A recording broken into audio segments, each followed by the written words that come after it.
Boys, it is our honor and privilege, Baruch Hashem, that we have the zechut that a lot of places here don't have to have one of the greatest speakers in the Jewish world today, Rabbi Mizrachi, who has helped so many people to come back to Teshuvah. I'm hearing numbers like in the 6 figures of numbers of people that got strengthened from the lectures of Aharon, Mizrachi, Shlita, and we have some sort of zechut today that we get to have the Rabbi over here to talk to us, to give us divrei chizuk, and Baruch Hashem, we're very, very fortunate, and B'ezrat Hashem, I hope very, very, very much that we should take these words that the Rabbi is going to say to our heart, as many, many, many other Jews have done in the past, and have changed and become better and are much happier in their lives now. And whatever questions we may have, any doubts in the religion or in however the religion works and everything, now's the time to ask, because the Rabbi has all the answers to all these questions. And without any further ado, let us, B'ezrat Hashem, listen very clearly to the words of Rabbi Mizrachi Shlita B'chavod. Thank you very much, Rabbi. It's always a great honor and pleasure to come to Lev Aharon Yeshiva here in Yerushalayim and to speak. I've done it a few times in the past, and Baruch Hashem, many of the students that were here, many of them were very affected, and it gave them the right direction in life. Obviously, when young boys like you leave America and come here to sit and learn Torah, it's already a great step to the right direction. As the Torah says, that Hashem say to every Jew, "Ptach li petach kepitcho shel machat, ve'eftach lecha kepitcho shel ulam."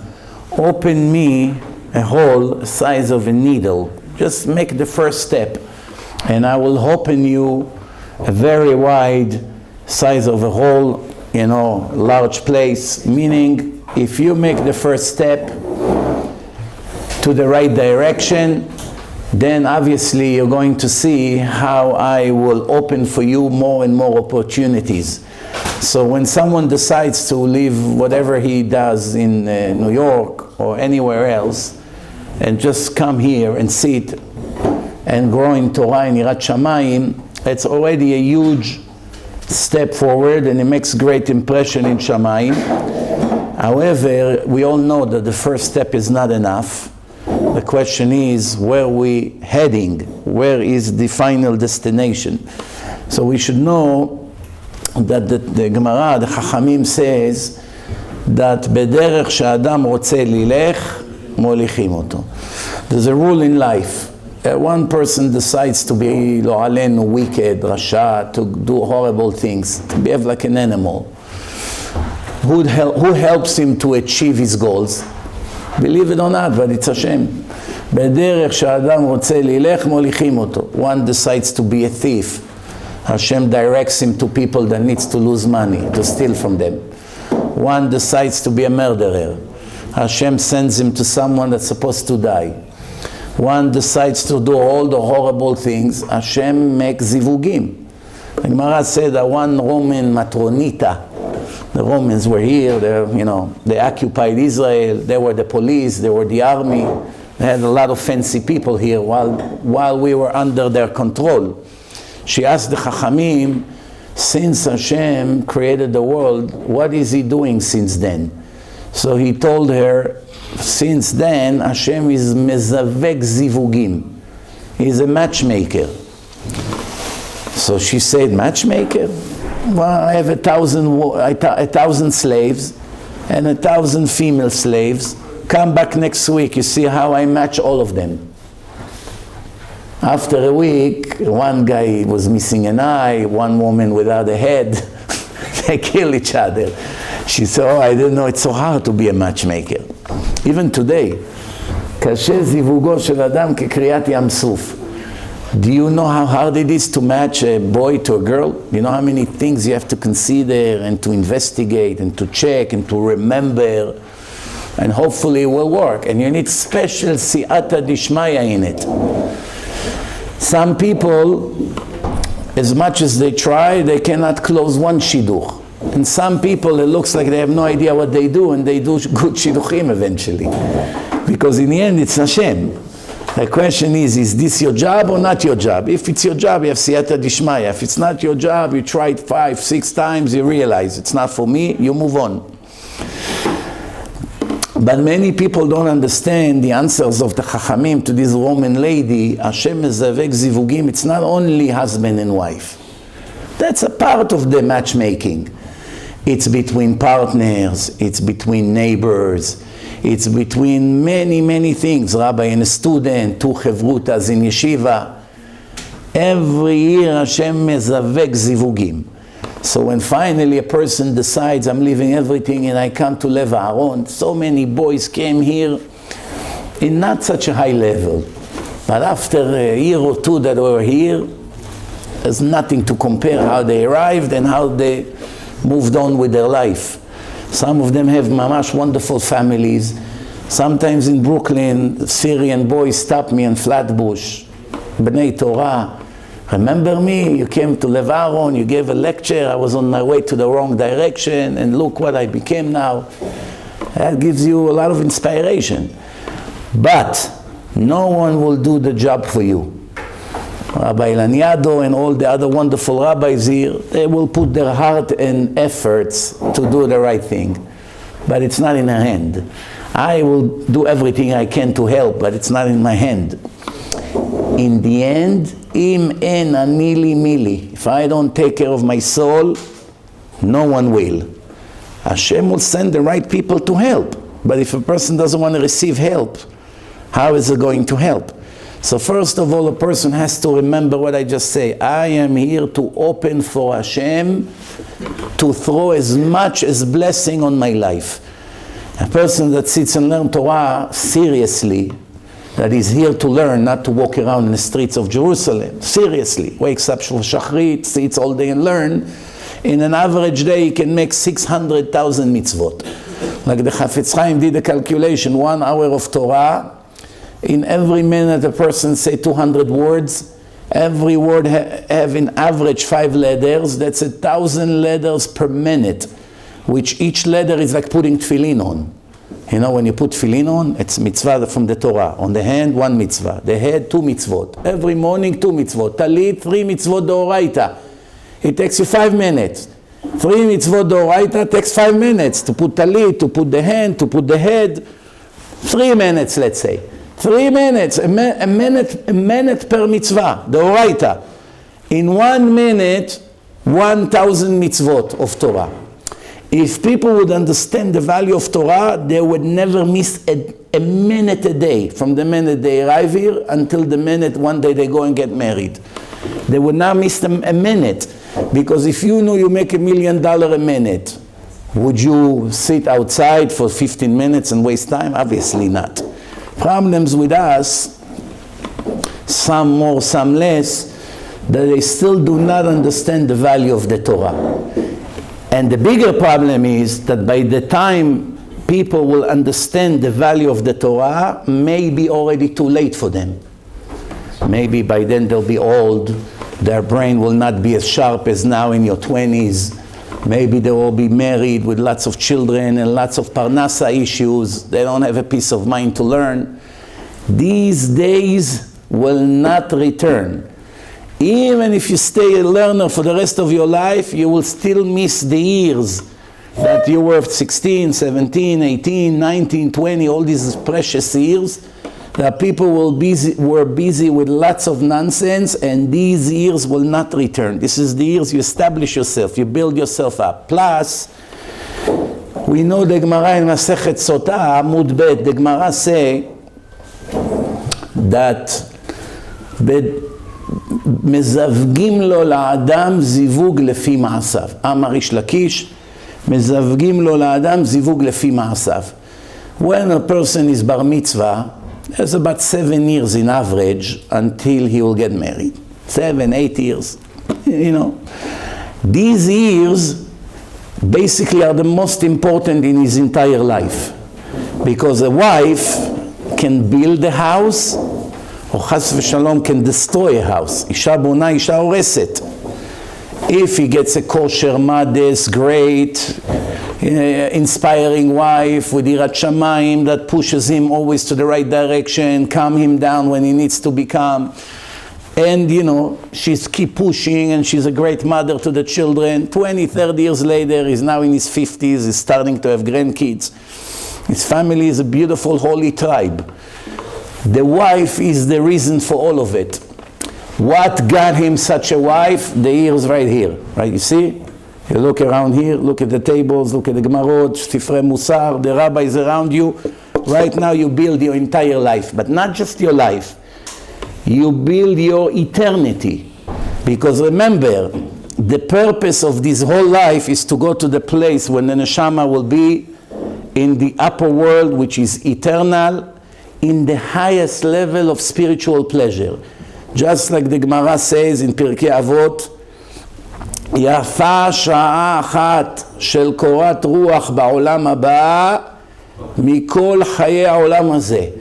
1 hour of what's going to happen to your soul in the afterlife is greater than this entire world.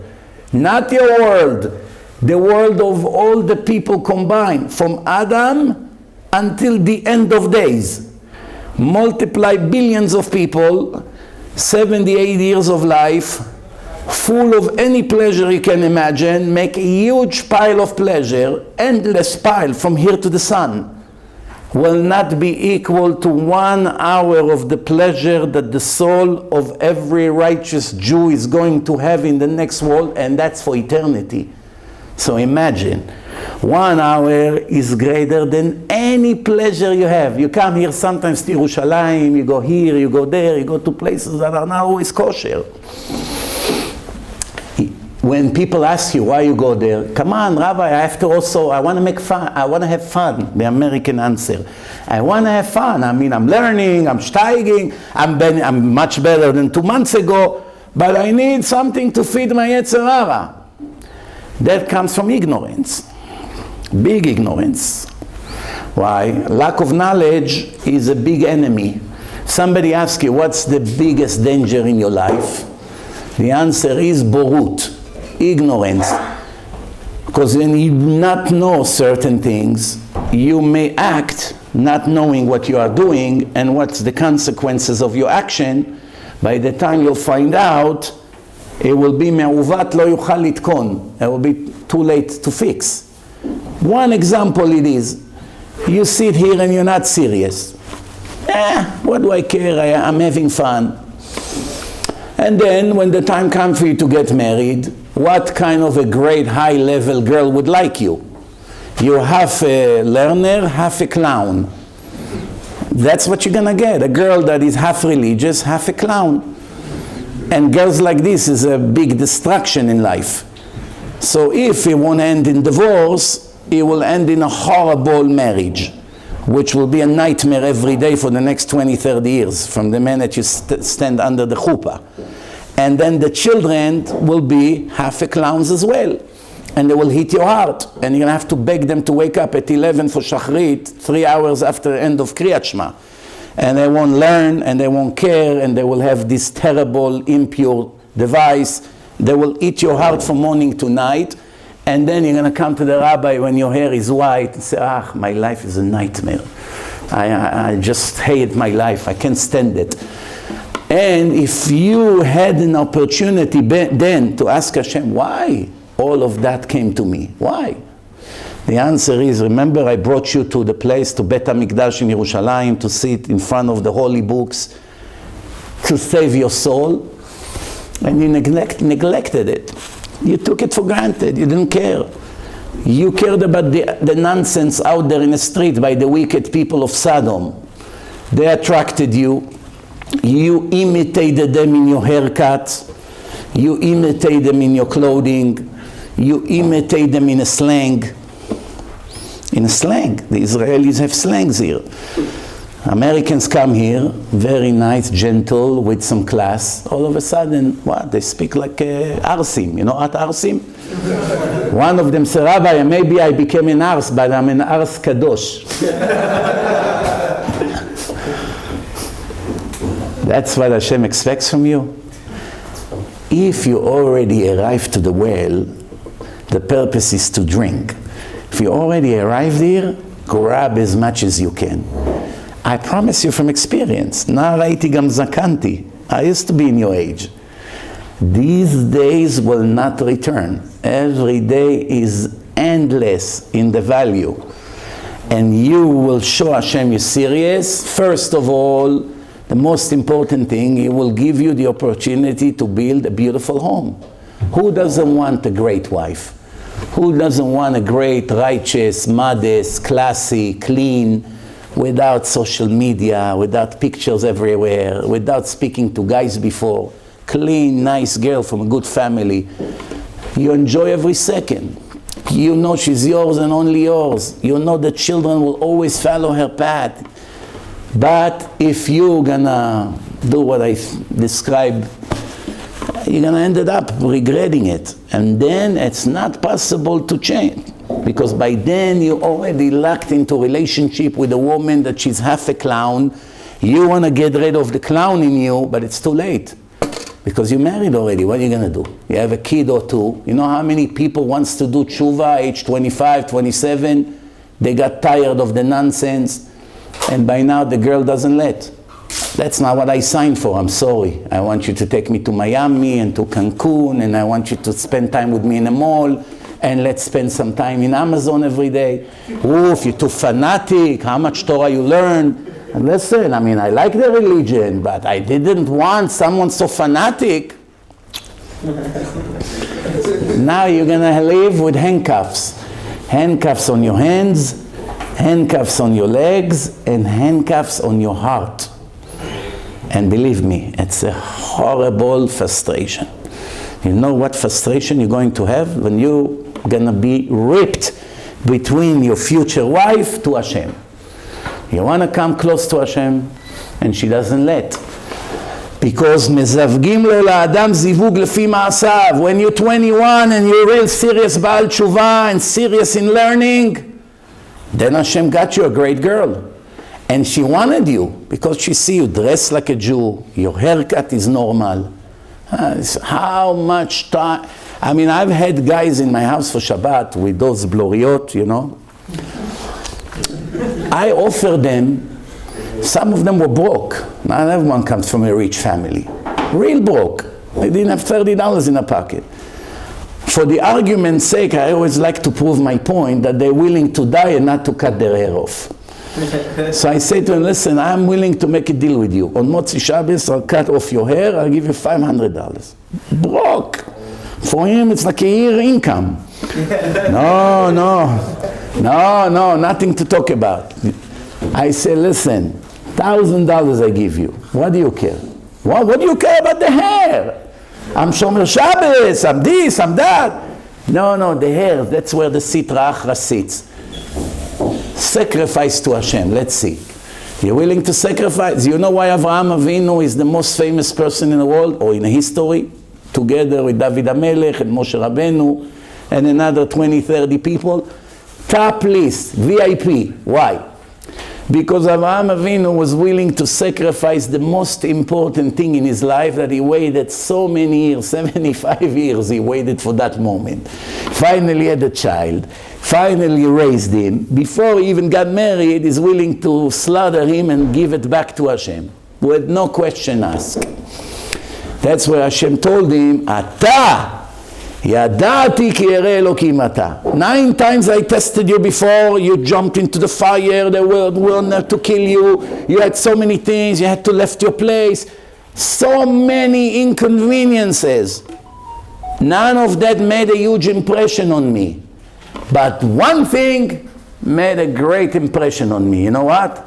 After 75 years I gave you a son, and now I say to you, go and kill him. And you don't even ask why, how come? You contradict yourself, you promise me that he will inherit me. You told me to tell the goyim not to kill their kids. Now I'm going to do it. It's going to be big chilul Hashem. So what do we learn from here? You want to impress Hashem? Do it when it hurts, like the Chazon Ish say. If you give tzedakah and it doesn't hurt, it doesn't count. If you have $500 million and you live in a $15 million mansion in Flatbush, and someone knock on the door and you give him $50, that's nothing. You make Hashem's even more upset at you than happy. But if you're a worker in a supermarket and you give $50, that's 10% of your weekly income. It's a very big sacrifice. It hurts.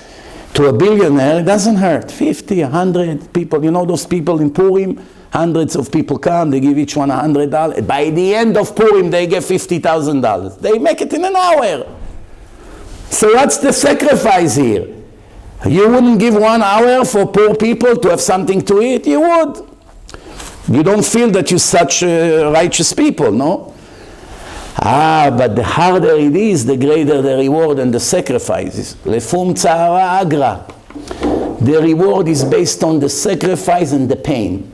So the Chazon Ish say when you give tzedakah, it has to hurt. So if you're naturally a generous guy, give a lot.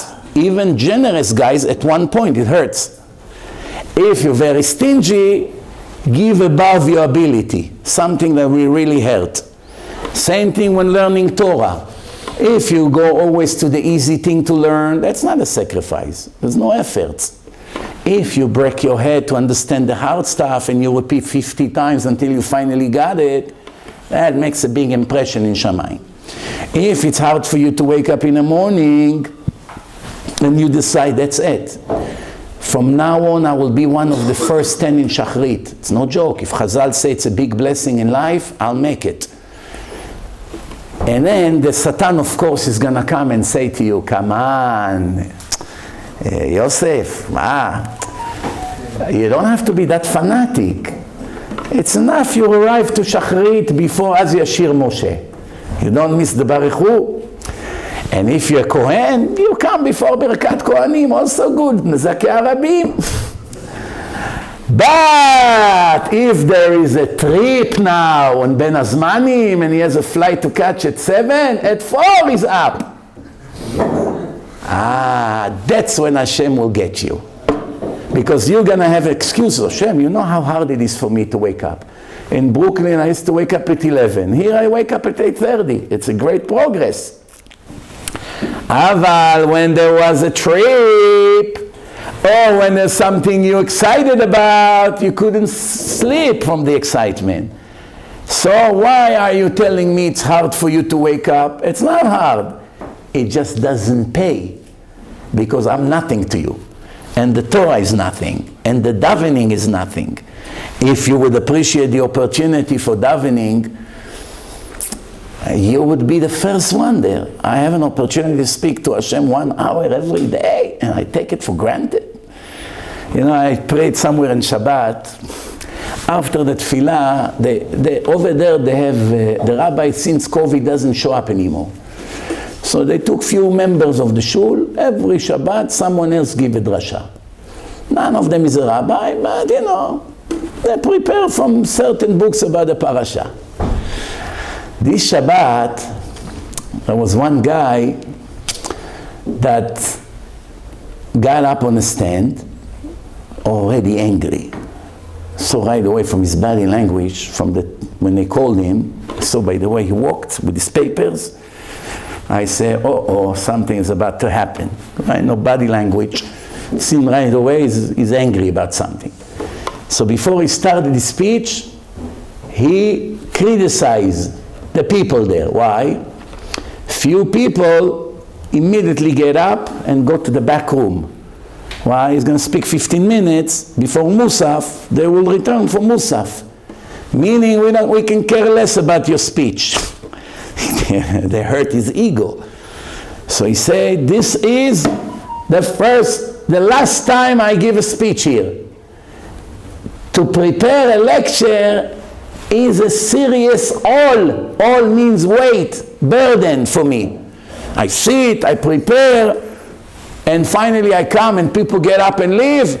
For this kind of disrespect, You don't deserve for me to give speeches.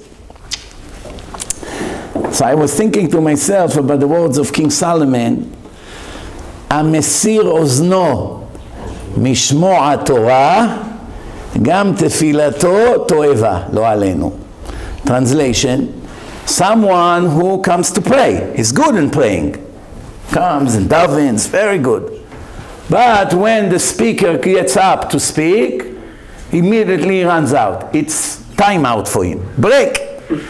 Recess. Runs outside. Or if the speech is after Alenu L'Shabeach, before Alenu L'Shabeach, quickly he runs out with his children. Terrible example for his children. Why is he running? For the chulent. But when he gets home, he finds that his wife didn't even get up. It's 10:30, until she gets up, until she's gonna take care of the table, it's gonna be 12. What's the rush? Nothing. The reason he runs is only because the Torah means nothing for him. Someone who loves Torah will never miss a speech. Out of curiosity, let's see what he has to say. Even Hediot, even someone that is not a Talmid Chacham, can sometimes surprise you with some things you never heard of. So I wanted to tell the guy, after davening, about this pasuk. That, people that do it, not only they lose the Torah, their tefillah is considered abomination in front of Hashem. Because if you don't like my Torah, why should I even listen to your davening? It means that when I say to Moshe Rabbeinu that I have a gift, and that's the most precious thing, Shabbat, Torah is the most precious thing, and I'm giving it to my children, I would expect that my children, minimum of a minimum, will be very, very excited to know what's in it. In case you're still not convinced, I'll tell you something the Gemara says. Someone wants to marry his daughter. He's a very big businessman, religious. What we call in Israel, datiloni. You know what datiloni means? No. Like some guys in the Knesset with a little quarter on their head, yarmulke, tiny, So they're half religious, half goyim. That's called datiloni. So, he's a big businessman. He wants to marry his daughter. But business people usually appreciate money more than Torah. So now he wants someone professional with the potential to make a lot of money, that his daughter will have easy lifestyle. So what did he find? A great lawyer or a doctor or engineer, whatever. Someone who is already established. So he's so excited. Wow, I got this doctor, I got this lawyer. And all the fools around, shkoyach, zaku baruch, what a chatan, what a great sharp lawyer it is. I know him, I used to work with him in a firm. Everyone gives him a tap on his shoulder. Except Hashem. What does the Gemara say about someone like this? Amesi bito le'am haaretz. Someone who marries his daughter to someone that is ignorant in Torah. He doesn't know Torah. Ask him Gemara, he doesn't know. Ask him Halacha, he doesn't know. Even Musar, he doesn't know. Nothing. It's like tying her to a tree in front of a hungry lion. The lion gores his victim and then rip him apart. Let your daughter marry someone without Torah, that's what's going to be her end. And I am the best witness for that. 27 years, thousands of girls are crying, save me, I'm dying. Who told you to marry such a person without Torah? It's like a hungry lion. It's a disaster. Today, more than ever. Back 30 years ago, people had manners. Even secular schools taught some kind of manners. Today it became a zoo, officially a zoo. The teachers, excuse my language, are worse than animals. It's an insult to compare them to animals, because the animals will be insulted.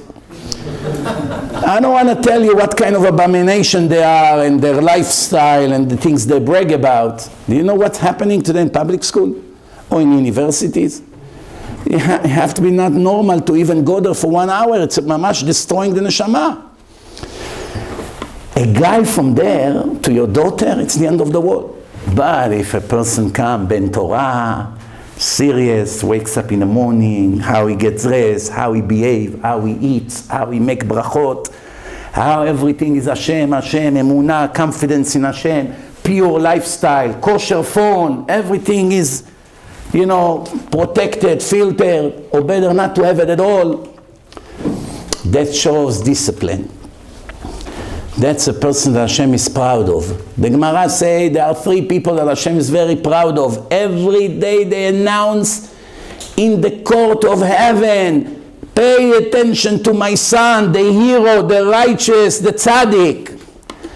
Ravak agar bakrach ve'eno chote.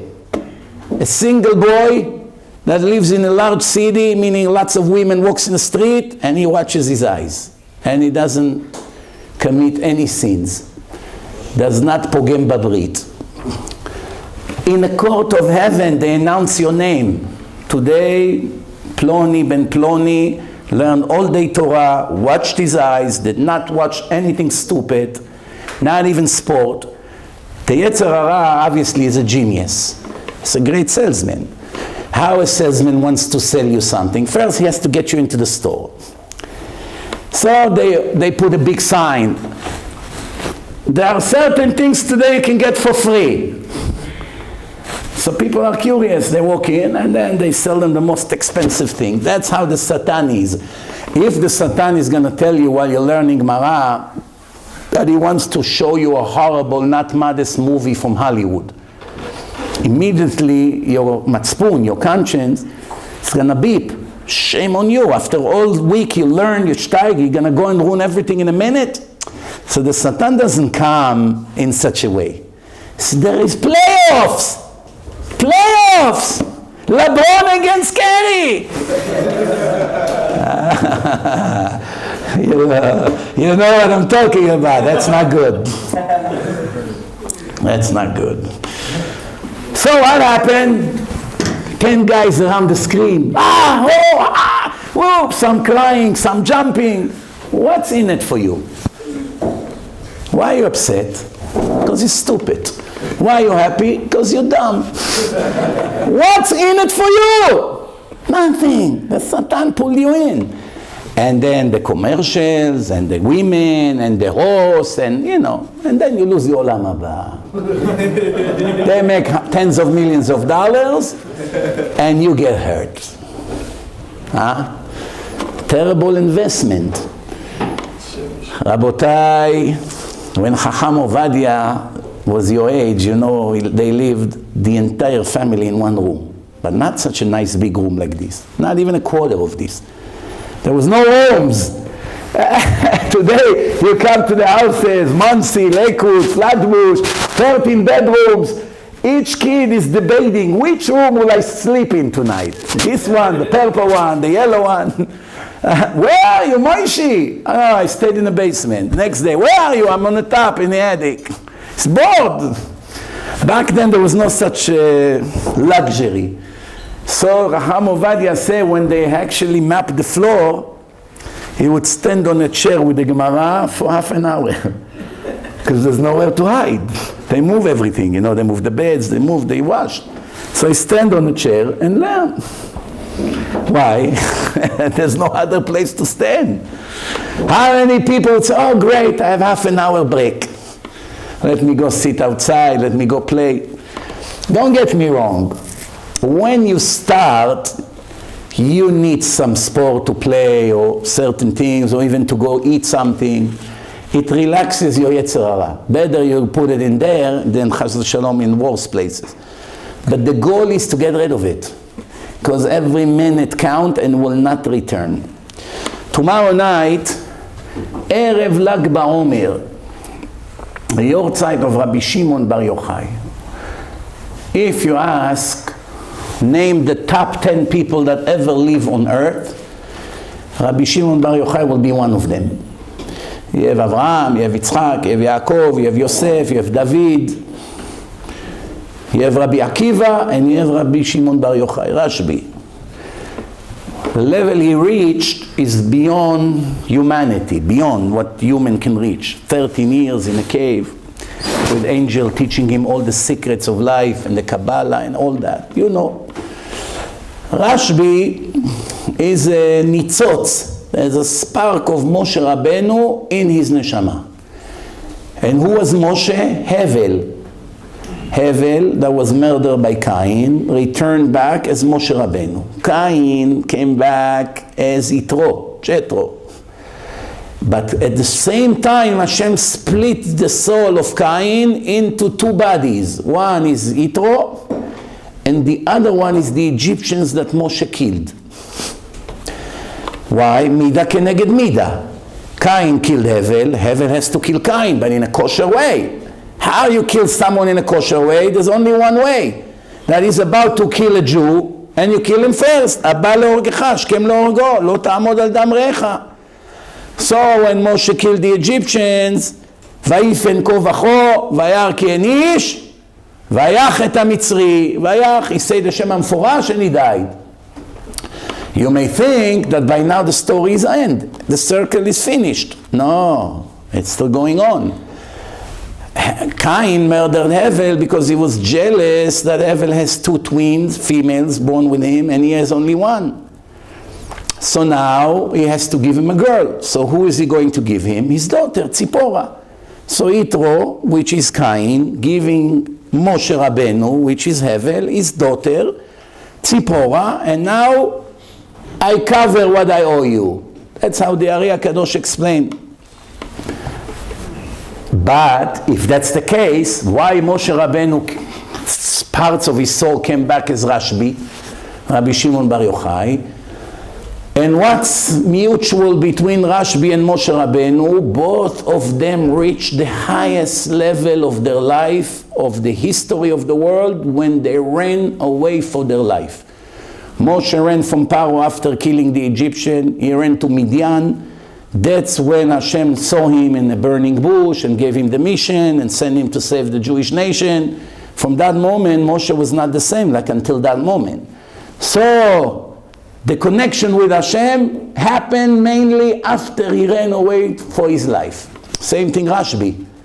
Rashbi was together with two Chachamim, Rav Yehuda and Rabbi Yossi. And the Gemara brings an interesting story that they started to talk about. Rav Yehuda says, how wonderful is what the Romans made, beautiful architecture, nice mikvahs. They upgrading Israel. They have great builders, and they make Israel looks much better. Then Rabbi Yossi didn't say anything, and Rashbi was zealous to Hashem. He said, everything they do, the wicked people, they do for themselves. In the meantime, there was a person there, Rabbi Yehuda ben Gerim, comes from converts, and he heard that, and he went and started to talk about it until the Romans heard. So when the Romans said, the one that praised us, we will promote him. We'll make him an important chief rabbi. We'll invite him to the inauguration of the King of England. That's what they like, this kind of reform rabbis. The one that was quiet will kick him out of town and will go to exile. And the one who dared to criticize us, the Romans, we will have to kill him. And Rabbi Shimon Bar Yochai took his son, Rabbi Elazar, and ran. And he didn't tell his wife to wear. Why? Because they're going to turn her ear, give her a few punches, she's going to have to say where they are. Then he doesn't want her to know. They came to her, where is your husband? Do you think he tells me? He took my son and disappeared. 13 years they're looking for him. In the cave he ate carobs and had water there. That's it, carobs and water. Let's see you American boys eating one day carobs. Let's see. instead of all the American restaurants here and the ice cream, take one carob and try to eat it. It's like eating a piece of wood. It's a little bit sweet. Breaks your teeth. And then 2 weeks in the bathroom. It's like knives in the stomach. 13 years like this. No clothes. They have to dig themselves in the sand up to here, that there will be modest, tzanua. Imagine this. You have to dig yourself out of the sand. This is the story of Rashbi. Who was this Yehuda ben Gerim? The same exact story with Moshe and the Egyptian is returning again. Rashbi is Moshe, and this one is the same continuation of Cain and the Egyptian, and this, the same story. Mamash, again and again and again. It doesn't end. Even today you have three kinds of rabbis. You have rabbis that say the truth. They attract fires, they can care less. That's what Hashem say, that's what I have to teach. They butcher you, they hang you, it's not in my hand. Rambam say in Ilchot Shuvat, Perek Yud, Halacha Bet, a person has to do the mitzvot, not for the reward, not because he's afraid of the punishment, not for Olam Haba, not because he's afraid of Gehenom, because Hashem said so. That's the truth. Whether I get something, whether I lose, it's not relevant. וסוף הטובה לבוא בכלל. The good will always follow. Why? Because we have a very solid rule. Perfectly logical. What is it? If you sacrifice for the sake of heaven, you're willing to suffer for Hashem, you're willing to fight your desire for Hashem, you're willing to work very hard to make Hashem happy and to listen to his instructions, what makes more sense that Hashem will be very happy to reward you for that? Does it make sense that you're going to sacrifice and do so many wonderful things to become better and better for Hashem because the Torah said so, and in the end Hashem will take a knife and stick it in your back? That's what you think about Hashem? Come on. I don't believe that one person here thinks like this way. Because even me, if you would do me a favor, a little tiny favor, I would have great appreciation for you. If tomorrow I see you need help or something, I will be happy to come and pay you back. And I'm sure all of you are the same. This is the principle of life, not to be ungrateful. So if that's the case, I dealt with some Arabs here, workers. I treated them very nice. They like black coffee, no sugar, even though they then drink 10 cups of Coke after that. But the coffee, no sugar. I make them wraps, this. Ali, Ahmed, what do you like? They see me like this with a tie. They can't believe it. Wow, this mister is treating us like we are kings. So you have to see how they work. Even when I'm in America, one of them called me and say, you know, there's a leak. You're losing a lot of money on water. What should I do? Make a video call. Why? Appreciation. If tomorrow one of them will be assigned by the Hamas to come to the neighborhood to kill Jews, I am protected 100%. He will skip my house for sure. Why? Because before I left, they say, Wallah, you are ata achla Yahudi. Even the Arabs, that in the way they raise them is kill every Jew. If you treat them like nice, in a nice way with respect, and you show them appreciation, they pay you back with appreciation. Of course, there's always an exception to the rule, but that's the general rule. So if the Arab has appreciation, what are you saying, that Hashem is worse than this Arab? That you're going to sacrifice and sit and learn and become better and get rid of your anger and stinginess and laziness and jealousy and all these bad things, and put your heart into the Torah and the mitzvot, and in the end Hashem is going to take a knife and stick it in your back? Come on. So the Rambams conclude, סוף הטובה לבוא ממילא, בכלל. It's one way or the other. Even if you don't want it, you're going to get the good. Why? You earned it. It's reality. And if you do bad, you're going to get the bad. It's reality. It's not even a punishment. If I put a fire here and I put a sign, don't put your hand in, you can lose your hand, and someone did it, he cannot sue me. Hey, I lost my hand because of your fire. No, you lost your hand because you're a fool. Because I told you not to put your hand in, and you put it in. So you can't even say I punished you. You cannot even say I damaged you. Because once I put a warning and you ignore my warning, everything that happened, it's on you. Same thing when you are Mechalel Shabbat, it's said 12 times in the Torah that you, Chas v'Shalom, get cut from eternity. It's death by stoning, it's the worst execution, worse than a murderer. A murderer doesn't get such a punishment in the Torah. And then you text on Shabbat and you make phone calls and who knows what else. You don't believe in Hashem. If you believe in Hashem, you'll dare to be Chalel Shabbat. Rabotai, when the Torah says Limud Torah keneged kulam, it's literally Limud Torah keneged kulam. Put learning in one side, everything else is not even as great as learning Torah. I want to tell you, you all know what happened in Meron last time when 46 people died in a horrible tragedy. It wasn't the first time that people died in Meron. It happened in the past, in the time of Rabbi Abu Chatzera, Baba Sali, many years ago. 6, I believe, died there. There was problems there.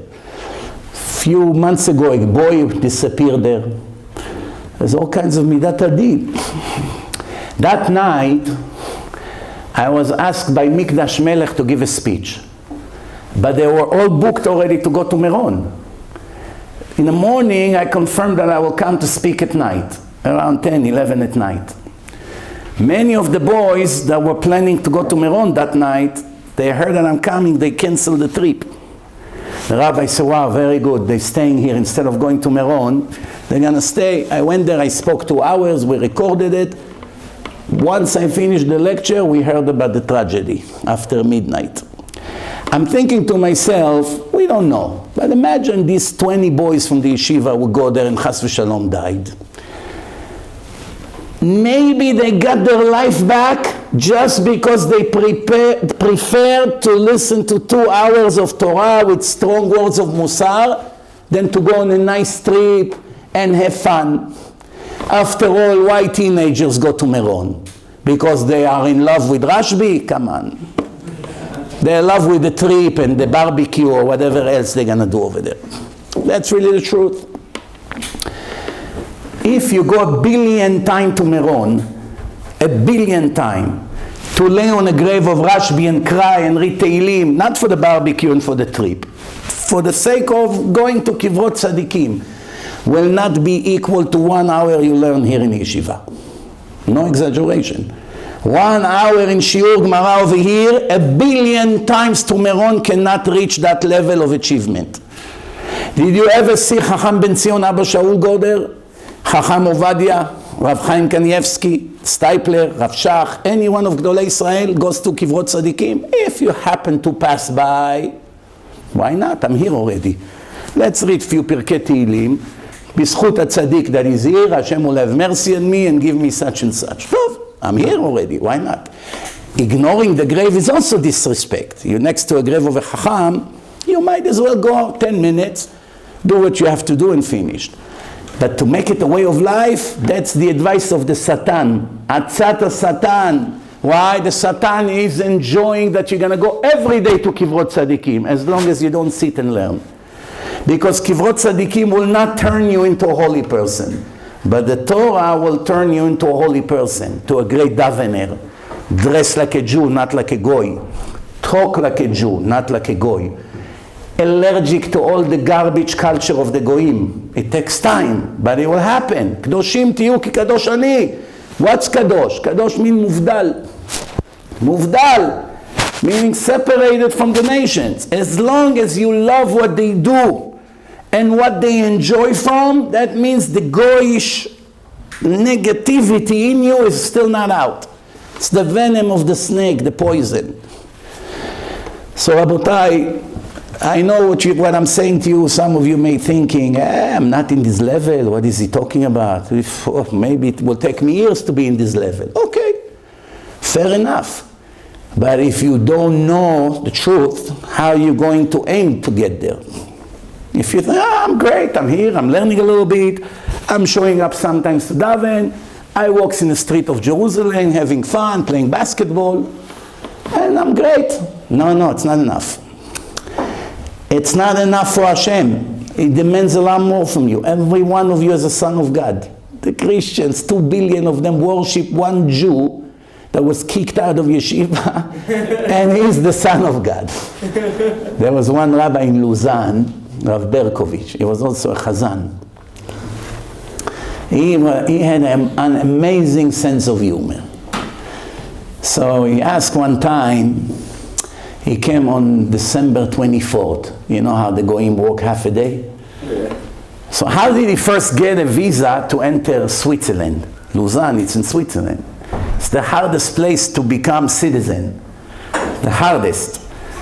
So when he had a committee, they asked him, the Goyim, Rabbi Berkovitz, give us a reason why we should approve your citizenship and give you a Swiss passport.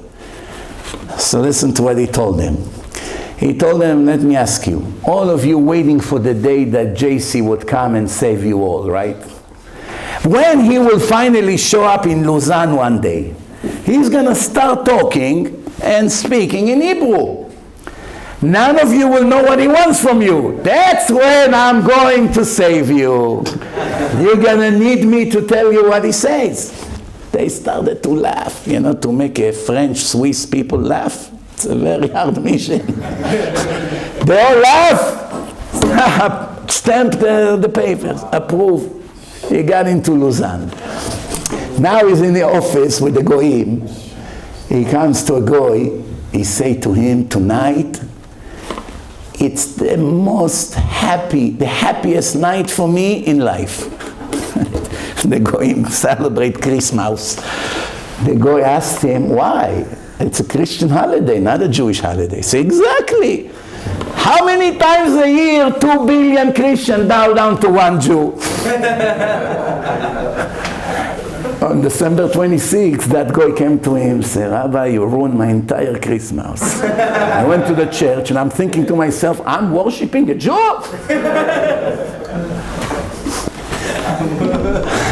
He also said, what's worse, to be a rabbi or a chazan? What's worse? He said, to be a rabbi is worse. Why? When you chazan, everyone falls asleep behind your back. When you're a rabbi, everyone sleeps in your face. It's very insulting. One rabbi came to a place and he saw a guy falling asleep. He asked his friend, can you wake him up? He said, no. You put him to sleep, you wake him up. So he had a lot of good jokes. In the end, the most important thing, he has a lot of Torah. Lots of beautiful hashkafa and musar. Rabotai, I once said that right here in the room, a few months ago when I was here, if you would like to be the perfect Jews, perfect, that Hashem will mark V next to every field of your life, I'm giving you a great tip. Yeshiva is very important, Gemara is very important, everything you're going to do is very important. There's one thing that will always send you to the right direction. What is it? Read all the books of Rabbi Avigdor Miller, Zatzal. If you read his books, you won't need 1,000 speeches I give you here, it will not be one of his books. Because that was a very holy man. A real servant of Hashem, Kohen, Tzaddik, Yerei Shamayim, and the most important thing, the biggest rabbi in the world in Hashkafa. The biggest. His Hashkafa is better than perfect. If you want to know what Hashem thinks, what Hashem likes, what Hashem hates, what Hashem thinks about every topic of your life to today's world, you're going to find the answer in his book. Follow it, make it your guideline. I say that in my lectures, goyim, goyim, goyim, goyim! Not Bachurei Yeshiva, Jews! Goyim started to buy his books. They became 100% בחורי ישיבה in their השקפה. You have to see how they talk. You have to read their emails, you won't believe it's not a Jew. Their השקפה became better than a lot of these modern people who goes with the small yarmulkes out there. That's going to give you a lot of strength. Because you know, finally there's no hypocrisy. It's 100% the truth, regardless. There's no politics. I can care less. Rabbi Victor, can care less what people say, not say. That's the truth. We don't move an inch from it. If you get yourself to this level, everything in your life will work out. Everything in your life. There was one rabbi, alav shalom, Rav Moshe Malka Zatzal. Rav Moshe Malka used to go to some place which he had a nice room and a private mikveh, and people come stand online to give him checks. He had Yeshiva, 700 boys in Bnei Brak. Very, very holy person. So one time he saw something that was terrible in that community over there. And he tried to warn the person where he stayed. The person didn't care. And he said, I will never ever step here ever again. What about all the money? What about all the checks? It took you 30 years to establish yourself over here. I'm not coming here ever again. What happened? He needs to start from zero. Where did Hashem send him? To Bnei Yosef. Brooklyn. With all the halabim, all the rich people come in and out. They started to see this holy man, how he davened 3 hours with crying every day, every tefillah. Begin to shake when you see his holiness. His emunah in Hashem, his ashkafa. He was a sharp knife. What he was getting over there, he got 10 times more over there. Why? Because he can never ever lose from sticking to the truth. You cannot lose from not watching dirty things on your phone. You cannot lose from blocking the phone from horrible things who destroys the neshama.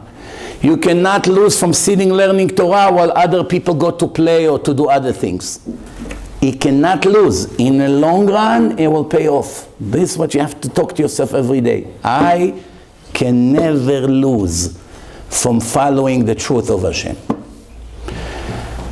Some of you think, you know, I have plans, I'm going to finish Yeshiva, I'll go to university, you know, all these things. Maybe you don't really know what's happening there, but I get reports from there, from people who are already there, what they have to go through. If you think that Parnasah comes from the university, that's heresy. That's kfirah. Bnei Israel did not go to any university and didn't have any degree. And they had enough to eat. And they were all wealthy. All the wealth of the Egyptians came to them. 4 years in the desert, bread is falling, everything is ready to be made. Mamash. Do you really think Hashem needs you to sit with the goyim and the goyot and all the lack of modesty and the wars, terrible curses that they speak all day, and the avodah zarah and the anti-Semitism and who knows what all the heresy they teach over there, in order for you to make $100,000 a year? You really think Hashem needs it? So now you're thinking, well, if I'm not going to do it, what will I do? What your grandparents did when they came from Syria? They knew English? They went to university? No. They came from Halab, Damascus, the Bukharians from Uzbekistan, the Persians from Iran. They didn't know anything. Every one of them is also almost a multi-millionaire. The less educated they are, the wealthier they are. Check. I remember in my days in the banking, I went to Flatbush Avenue to sign up a Syrian guy that had a sneaker store and a leather jacket. The store was bigger than this Bet Midrash by double. He had more than $1 million merchandise hanging there. And when I had to sign him up on an agreement, the agreement, 1 copy goes to him, 1 copy to me, 1 copy to the bank. So when you sign, it goes to all the copies. He took out the box, he put his thumb on the ink, and I said, that's it, I sign. I said, come on, what's this? You have to sign your name in English, print your name, date. I don't know English. He has 20 sneaker stores like this. And he did not learn how to sign his name in English. Makes sense? No. Of course it makes sense. Because Parnassah has nothing to do with your education, because King Solomon already wrote, Lo lachachamim lechem. The Stipler said, I cannot promise every avrech that will learn Torah all his life to be wealthy. But I definitely promise to everyone that's supposed to be wealthy that because of the Torah he will not lose a penny from his wealth. Did you understand what he said or no? Not everyone is meant to be rich. Even in a secular world, not everyone is a millionaire. No. Some people needs to be rich, some needs to be poor, some needs to be average. But if you decided to learn Torah and not to go to waste time in all those places and kill yourself in business, if Hashem brought you to the world in order for you to be wealthy, you must be wealthy. There's one Chassid in Muncie, he got married, he doesn't speak a word in English or in Hebrew, just Yiddish. And he was very naive. What does he know about business? After his wedding, he had $27,000 in gifts. One shark, snake, crook from real estate realized that this guy is ignorant, he doesn't know anything from his life. It's an opportunity to get his money out of him. He came to him, "Was machst du, Mendel? Alles geht?" He said, there's a great investment. You're probably looking where to invest your gift money, no? What are you doing with the money you made? We're using it. No, in a few months you're not going to have anything left. So what do you suggest? There is a land in upstate New York, 20 acres. I can get it for you for $27,000. At 130, I'll talk them down. 27, you can close the deal. And he said to him, but what will I do with this? He said, yeah, one day we'll be worth millions. If you have a chance to be rich, that's your chance. This naive guy, okay, well, I trust you. 20 acres with trees, big, huge trees, rocks, no sewer, no electric, nothing. In the middle of nowhere, in upstate. Gave him the money. His parents said, what did you do? I bought 20 acres of land. You're out of your mind. It's now worth $2. Do you know how many millions it's going to cost to cut off the trees and pull them out and make it straight, move all the rocks, make sewer? The city will never make anything there. It's mamash like burning the money. What can I do? That's what Hashem wanted, that I lose my money. I should have asked before. 2 years later, he get a phone call, Mendel, yes. Are you the owner of the lot over there in upstairs? Upstate? He already forgot about it. Yeah, it's me. Barely speak English. We own a camp, and we would like to extend the camp by 10 more acres, and there's not enough room. So you own the lot, we would like to buy it from you. This time he learned his lesson. He got a good lawyer, got $3 million for the land. Wow. Why? Because Hashem wanted this ignorant chassid that only knows how to learn and daven to make $3 million. That's it. Rabotai, you have to believe it because that's the truth. And if Hashem writes in the Torah, I gave you houses that you did not build, full of all the wealth that you did not fulfill, wells that you did not dig, gold and silver that you did not earn. All you have to do, eat, make bracha, don't be ungrateful. Trust me, Parnassah is 100% from me. 100%. That's why you don't need to kill yourself. And you definitely don't need to make money by going in a crooked way. By committing sins every day for 3, 4, 5 years in a university full of goyim and Nazis. That will force you to be like a goy, because you'll be embarrassed in front of them to do what you need to do as a Jew, or bring you down. Rabotai, it's not just a recommendation, it's a matter of eternity. Chas v'shalom, some people lost their eternity because of this. And some people got saved for eternity. 100%. Any questions before we finish? Baruch Hashem, all of you are shocked, which is great. So that's already a good sign. Yeah, please. What do you think is the best way, whenever you go back, to hold and not to fall, or at least try best to not fall to all of the gashmiut and everything like the air? We live in such like a dirty place in New York and wherever we come from. The only way to get saved from what these worlds offer is to be always connected deeply into Torah learning. If you leave the Torah even few days, immediately you fall. That's what it says. Im ta'azveni yom, yomayim e'ezveka.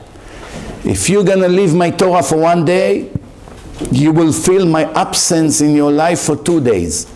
Rav Ben Zion Abba Shaul Zatzal, one time in his speech say, Im ta'azveni yom yomayim, kama ezveka, God forbid.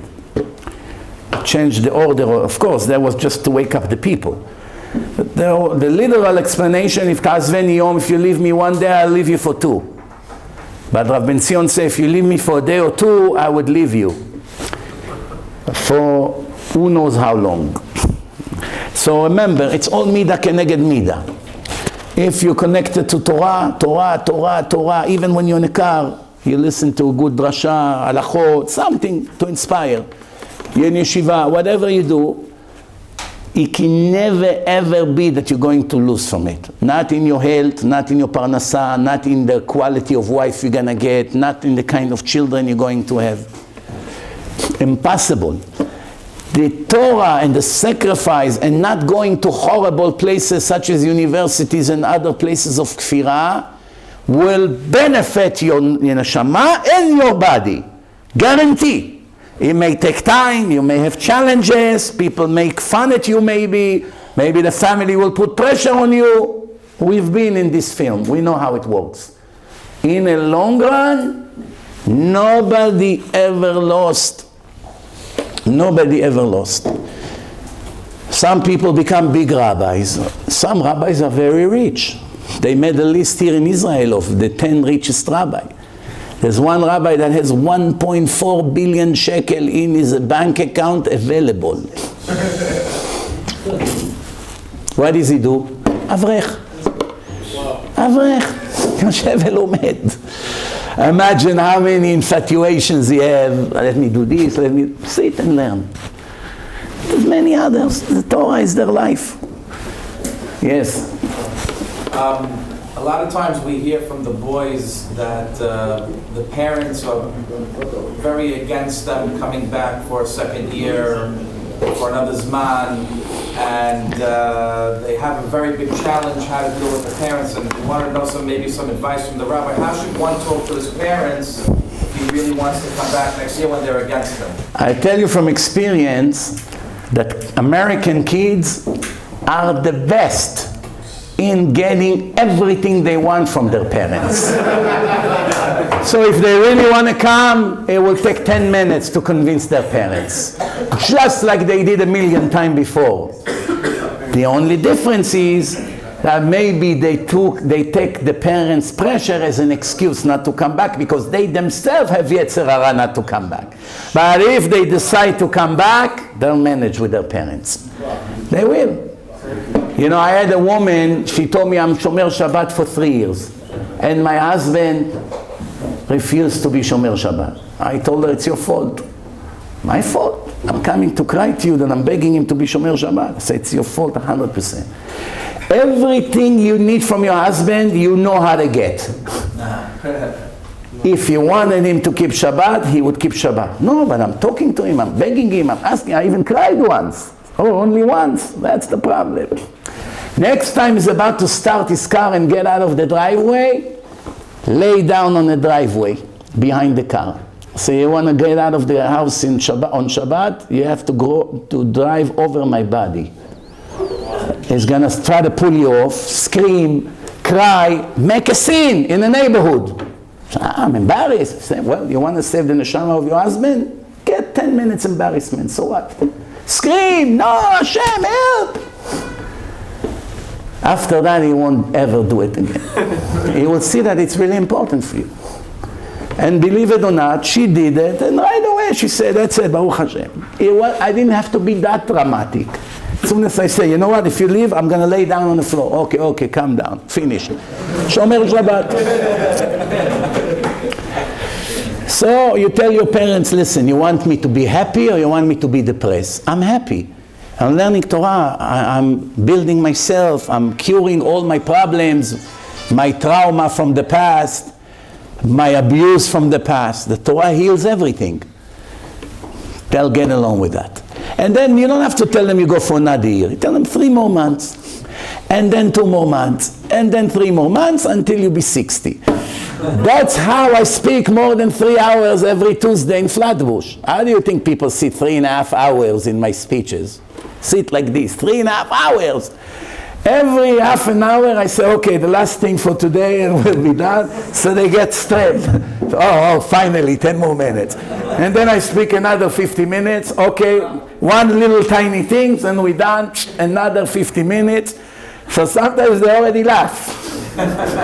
But it works on the head. Little more, and they live with that. Yes. Let's say your parents, you want to go to college. They went to college, they give you clothes, they give you food, you would have ate, like, how am I supposed to say, no, you're done, it's bread.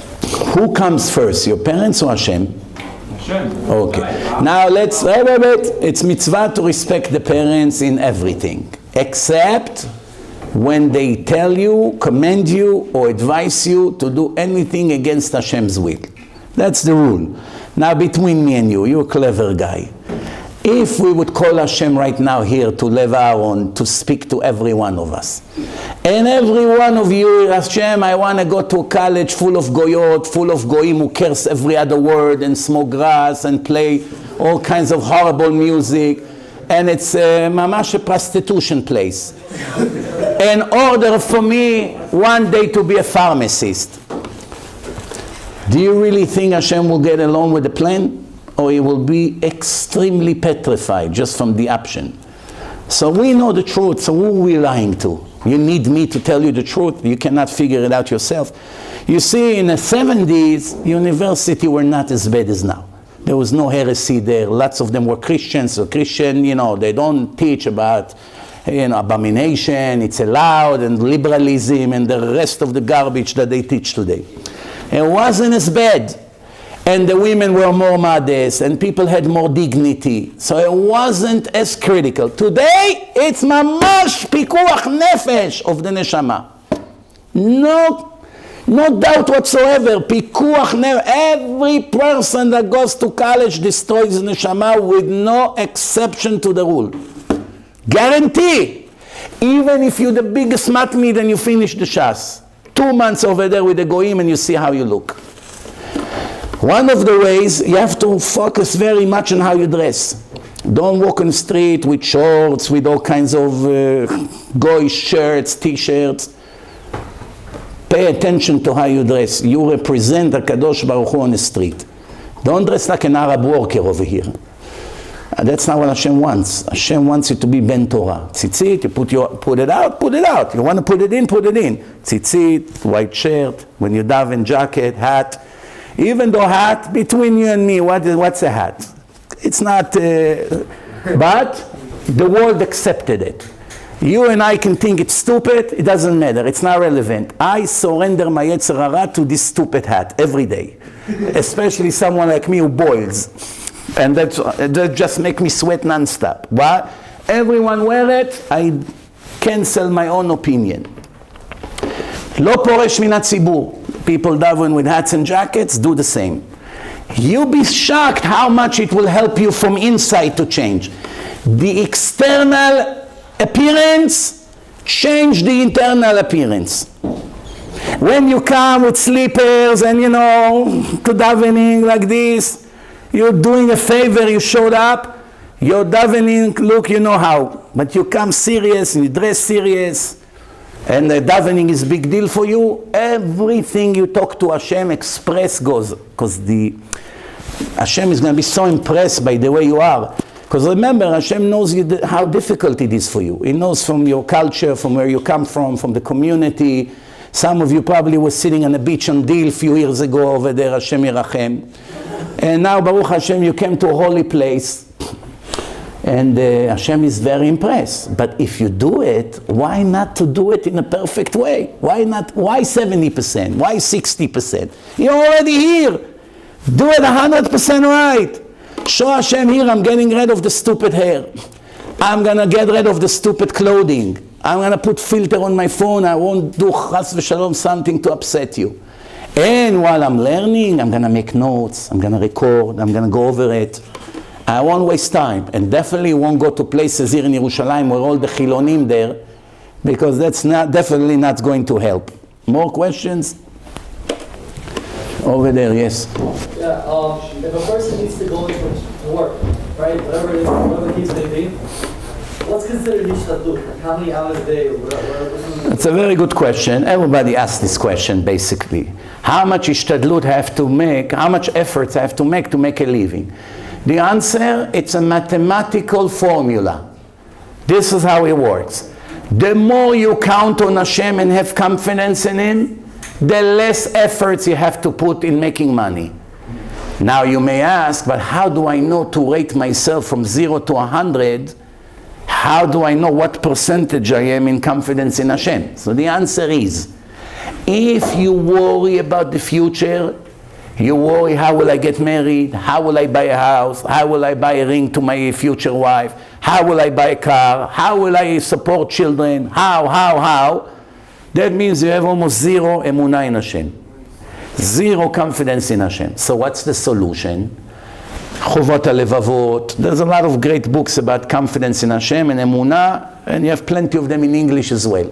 I have maybe 15 good lectures about it, that once you listen to them, it will give you a huge boost to be strong and count on Hashem 100%, and the miracles will begin. But if you are afraid, you have to make a lot of efforts. You actually determine if you will be free or you'll be a slave. It's in your hand 100%.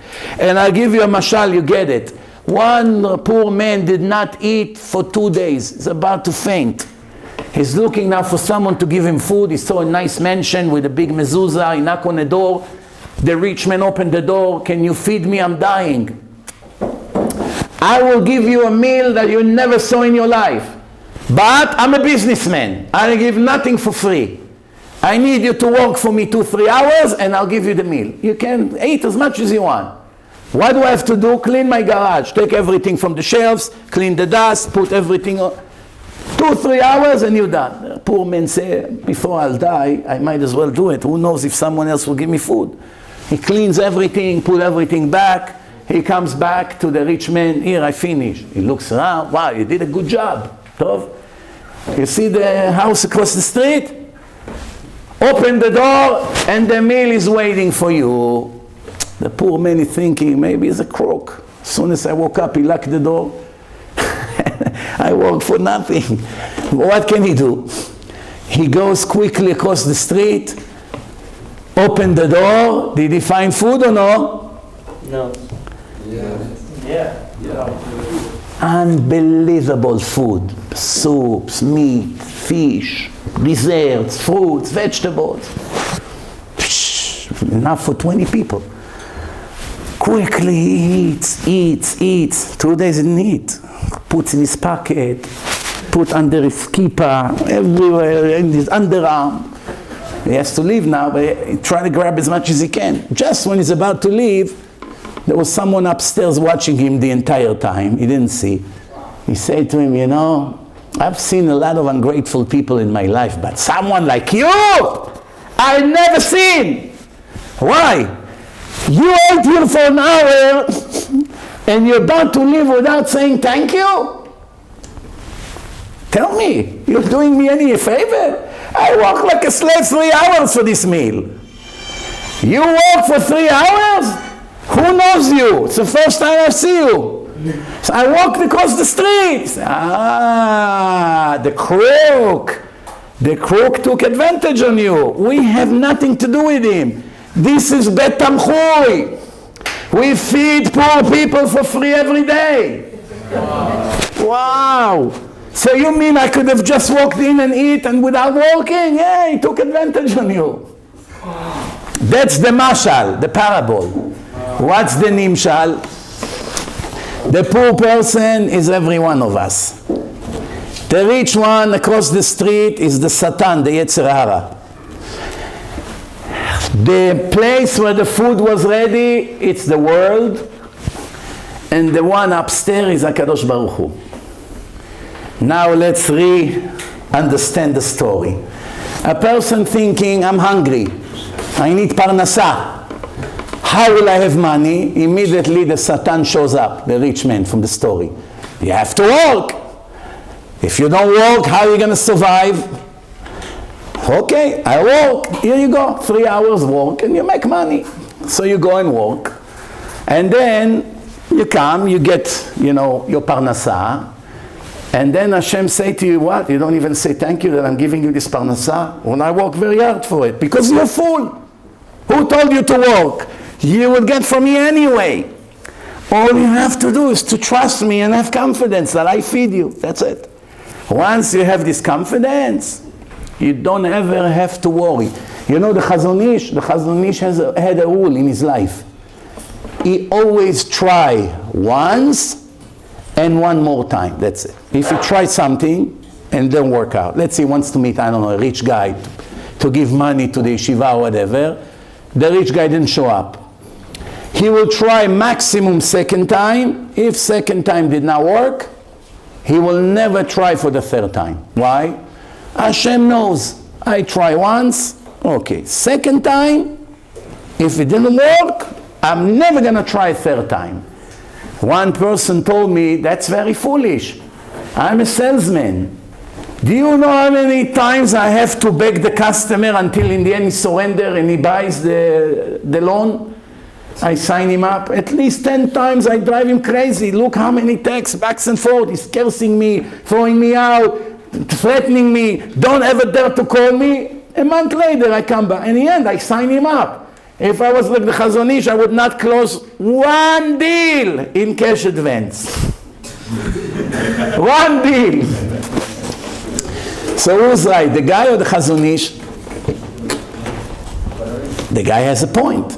After 10 times, he's a real nudnik, a real pest, and he signed him up after 10 times. Based on the rule of 2 times, he would never sign a deal. So who's right? If I ask who is right, the Chazon Ish or anyone in the world, you're right, always the Chazon Ish. Now tell me what is it about. First, the Chazon Ish is right. It's Malach Hashem Tzvaot. But the question is, let's try to understand why he's right. The answer is like this. When you are low in confidence, your level is very low, Hashem lets you eat what you cook for yourself. You have zero emunah, zero confidence, be a slave. Try again, and again, and again, and again. It's a punishment because you're a loser.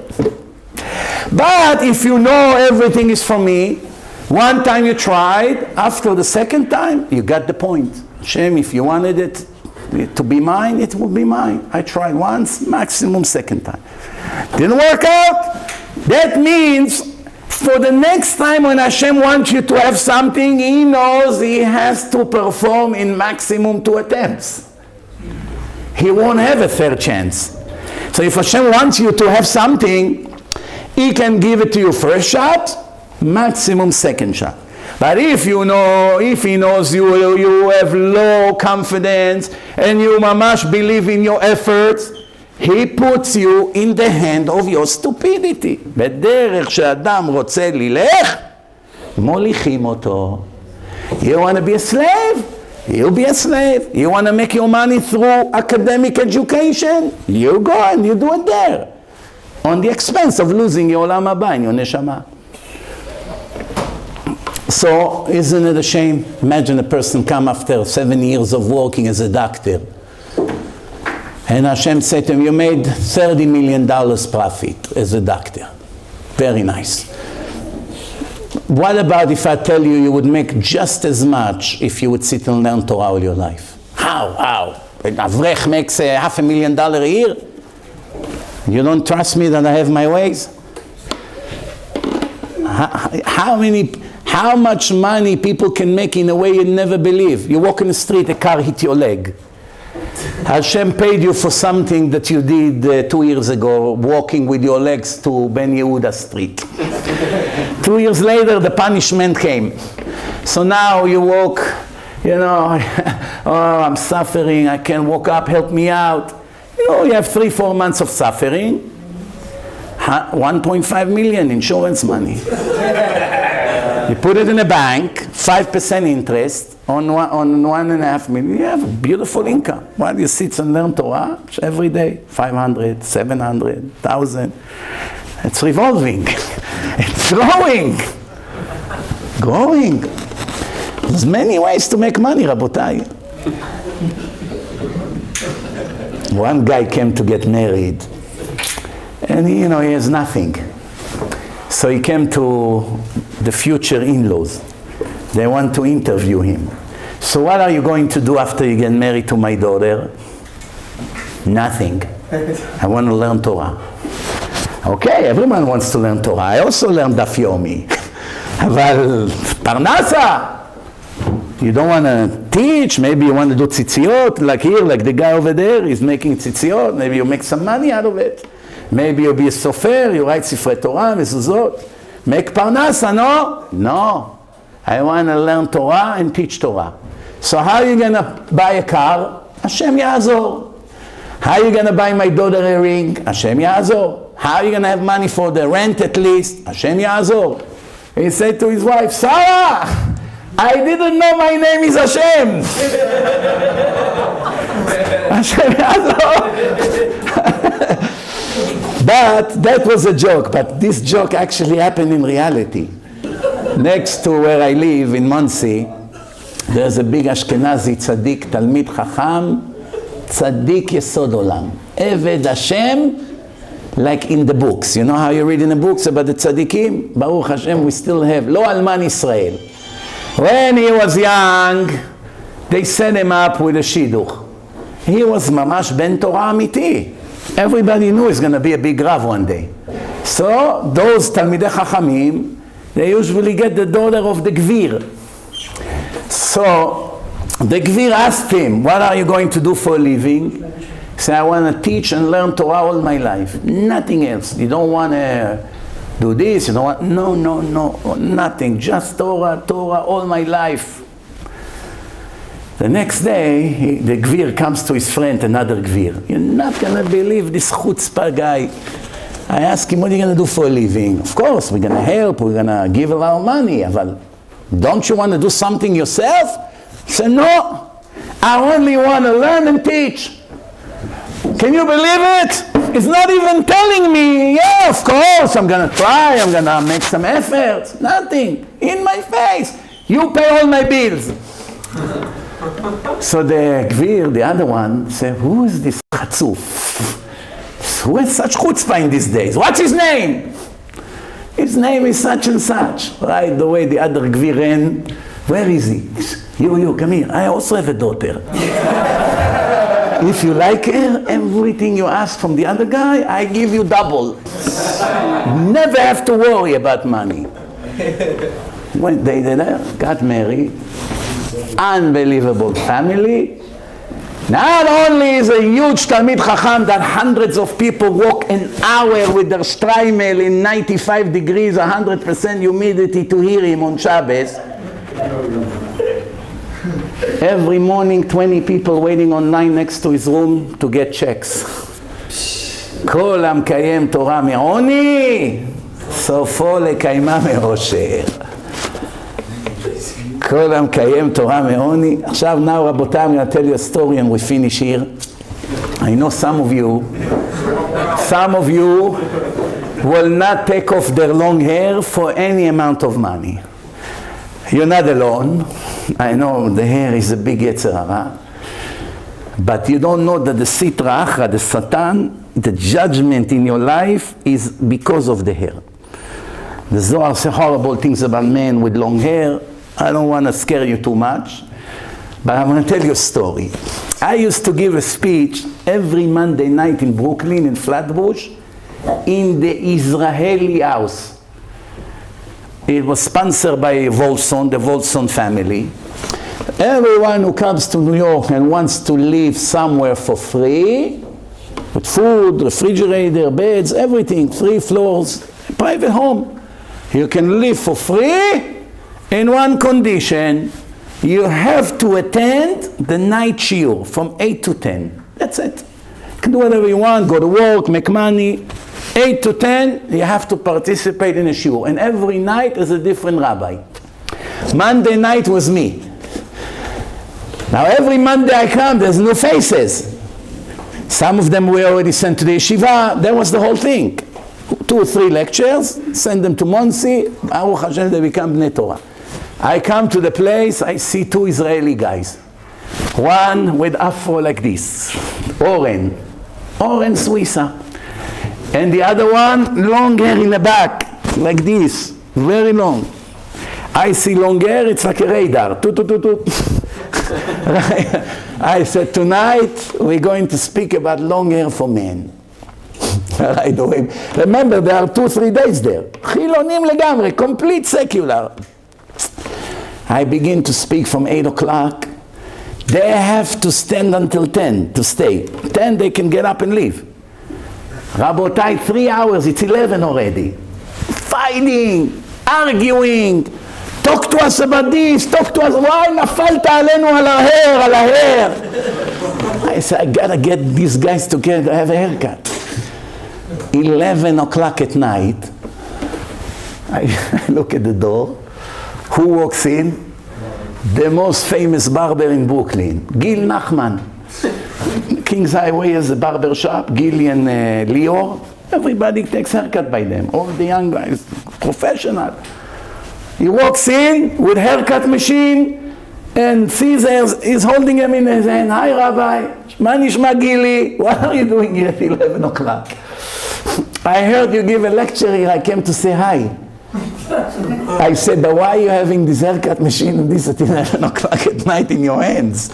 He said, once I close the shop, I go to people's homes to give them haircut in a house. That's big money. They cannot come during the day. You know, the rich people. They ask you to come to the house to give them haircut. So I was just giving someone a haircut here, 1 block away, and he told me that he's speaking here. I look at these 2 guys, I say, in the 11 o'clock at night, HaKadosh Baruch Hu sent you the best barber in Brooklyn, ready, with the tools, after 3 hours, and you're not going to take a haircut? They look at each other, say, אחי, זה לא יכול להיות צירוף מקרים, it cannot be coincidence. רבותיי, 2 complete חילונים, what do they know about השגחה?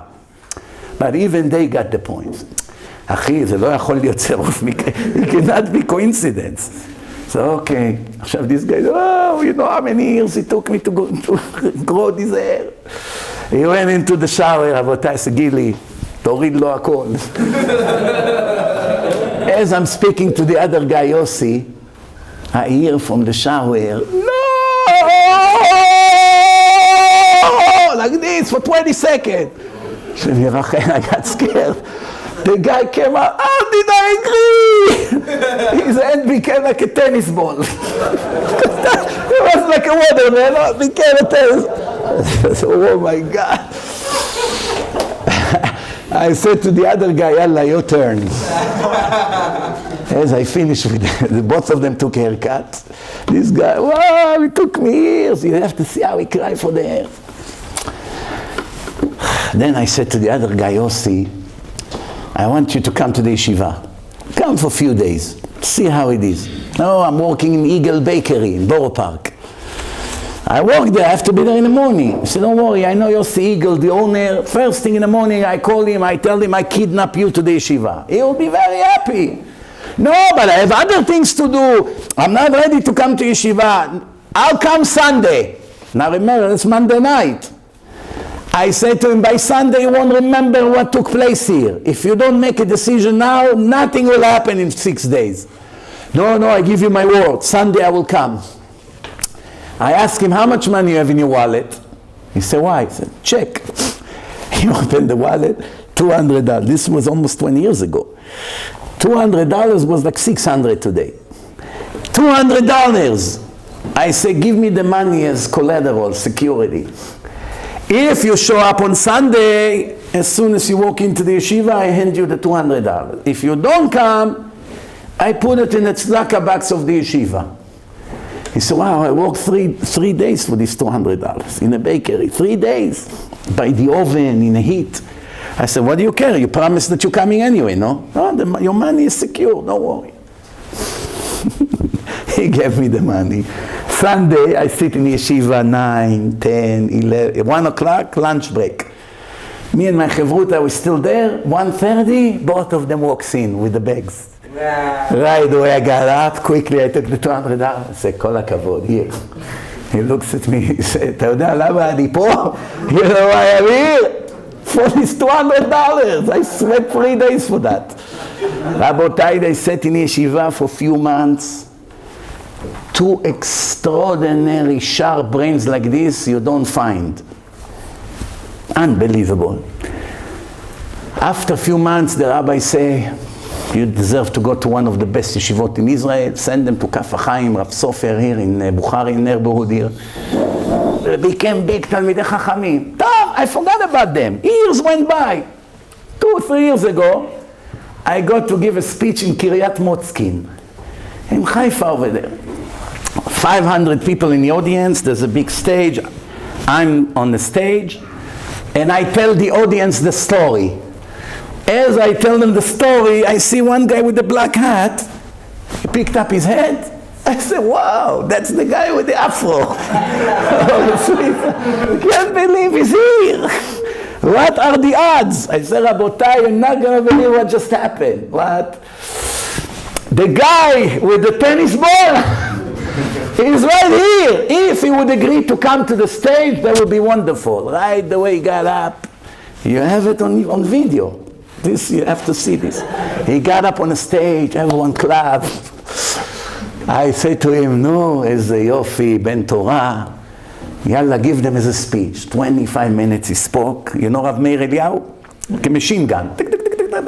Maybe 200 sources. This, the Gemara, this, Rashi, Rambam. I got my head spinning. I see 500 people.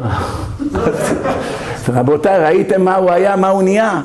Look at what the Torah did. And the other guy, both of them are big rabbis. Tov, few more months went by, a year or 2. My son learned over here in Esha Talmud, in Givat Shaul. My son called me up, Abba, remember the guy from the story with the hair? By any chance his name was Oren Suissa? I said, yes. Say, his son is my roommate in yeshiva. Wow. No, Hashem runs the world or no? The reason I told you this story as the last thing for today, I want you to understand. These 2 guys, if they would not cut their hair that night, when it was a moment of Et Ratzon, who knows bichlal if today there will be Shomer Shabbos? Maybe a week later they would leave the place. Who knows? Maybe Chas v'Shalom they'll be married to Goyot bichlal. That's what Chazal say. Yesh Adam koneh olamo berega echad. Sometimes your entire life can take a twist to the right direction in a moment. And if Hashem brought you over here, that's what He expects every one of you, to become Bnei Torah, Tzadikim, Talmidei Chachamim, that in 20 years from now, you be the rabbis of the community. And you're going to have your own shuls. And you will teach Torah to thousands. And you will have millions of views. And someone will come and remind you where you came from Lev Aharon. And that's when you remember, wow, it could have chas v'shalom been the other way around. That you lived